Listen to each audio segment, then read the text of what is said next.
Hi everybody, Angie from Direction here, workplace mediator, mindful coach, counsellor and psychotherapist. As many of you know, I've specialised in anxiety. In fact, when I did my postgrad in counselling and supervision when I was 25, a few years ago, it was my special interest project that I chose for my postgrad. So I've specialised in anxiety for 25 years anyway. I've worked with a lot of individuals, a lot of clients, but also in groups and group training. And it's just, why did I choose anxiety? I think because there is none of us that is almost immune to anxiety. I'm a humanistic existential therapist, which means I look at the existence of us really just as human beings, so no more and no less. So today I'm just going to give you a brief few facts about anxiety, which are actually really fascinating. A lot of people actually end up in accident emergency because they think they're having a stroke, they might think they're having a heart attack, or they think it's some kind of severe indigestion, actually where a lot of people are diagnosed of either they've just had a panic attack, they're on the verge of a panic attack, or it's kind of really intense, severe anxiety. What I'm fascinated about is these things in life. So there's the two things for me. There's the everyday struggles that give us anxiety.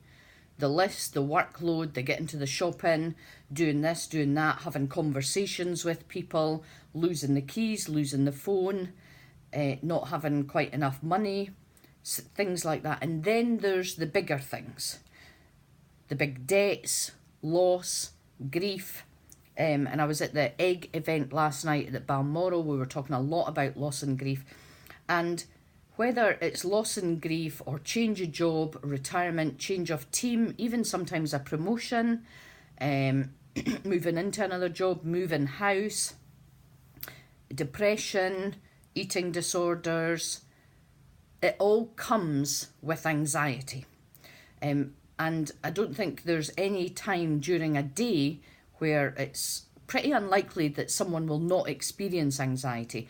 So it's a general human condition. And the reason I'm saying that is often we think we compare ourselves to other people thinking they don't feel anxious. And also what we do is kind of give ourselves a hard time for feeling anxiety. One of my suggestions as a therapist is actually turning towards it. Now, I know that you need a lot of courage to that, but the more you turn away from anxiety, the bigger it'll get. It won't go anywhere you turning away from it. In fact, what will happen is the anxiety might come out in a kind of physical symptom. It could come out in headaches. It could come out in irritable bowel syndrome. It could come out in nerves, eczema, and so on. So when you turn towards it, that's the kind of meeting of it. And it's sometimes in our imagination, in our fantasy, that anxiety is bigger than the actual fact itself. So there's that kind of real anxiety that you experience, but it's not actually matching, it's not actually true to the actual, what you're actually anxious about. Anxiety, what's interesting, it's also distinguished from fear, and people sometimes get them mixed up. So fear is more an anxiety state of kind of objectlessness. It's a fear that assumes that a specific fear object or a person or event. So often again, anxiety and fear come together. They're siblings, they're not cousins, but I think it is important to distinguish from them and look up the meaning, of the dictionary. I'd really encourage you to look that up. About 50% of initial anxiety isn't initially diagnosed from doctors. It's usually seen as something else rather than the actual anxiety itself. And when you start, like I said, you might want to write a journal to get your anxiety out. You might want to even talk to the empty chair in the car to get the anxiety out.